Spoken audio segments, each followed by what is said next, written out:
A lot of people have a hard time differentiating between the squat and the deadlift, and the differences between the two, and feeling the differences between the two. When we're talking about the deadlift, we want to think about a horizontal hinging pattern.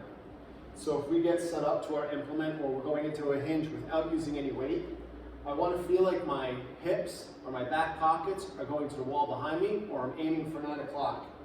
So with that, we have a whole foot position, big toe, little toe, heel, that tripod foot setup. And we want to push our hips back, bending our hips as much as we can with minimal flexion of the knees. Typically, we'll have our weight right underneath us, and then we can stand up. And as we stand up, we're driving our hips forward, again, a horizontal plane, to 3 o'clock. So again, if we're hinging, doing a deadlift, I want to reach my hips back, and then drive my hips forward into full hip extension. If we're doing this with weight, ideally, if it's a barbell, it's right up against the shins. If it's a kettlebell, it's somewhere between the arch of the foot and the heel. We want to set our shoulders. Shoulders are above hips, hips are above knees, and we focus on pushing the floor away and driving our hips forward. And then we repeat the pattern in reverse to bring the weight back down. If we're looking at our squat, the similarity is we want to have maximal hip flexion, and we still want to feel the whole foot. The difference is that we'll have a little bit more ankle flexion as well as a lot more knee flexion. And Dan John does the best job of analyzing the difference between the deadlift and the squat, in which he says the deadlift, maximal hips, minimal knees, squat, maximal hips, maximal knees.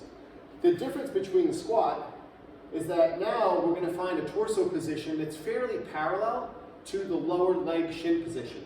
So if we are looking at our hip hinge and deadlifting, and the hips are moving back to 9 o'clock, in the squat, we want to feel like our hips are moving down and back, almost to 7 or 8 o'clock, depending on the squat variation.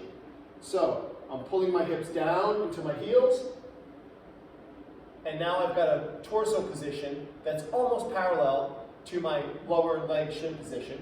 Same thing as the deadlift, now I'm pushing myself up. The difference between the two is if I have a horizontal hip drive with my deadlift, I have a vertical hip drive with my squat. So under load, I have my goblet squat position set up.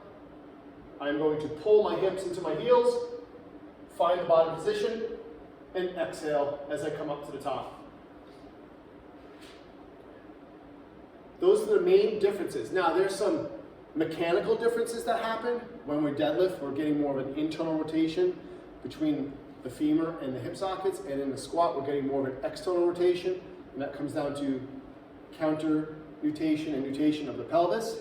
But overall, if we want to keep this really simple, when we're deadlifting or hinging, we're shifting our hips back horizontally and forward horizontally, and if we're going into our squat, we've got hips, knees, and ankles all flexing, so we can get more of a vertical up and down pattern. I hope that clears up any confusion that you may have on the squat and deadlift. Please comment and let us know if there's anything you'd like to see us add, or if you have any questions. Thank you very much.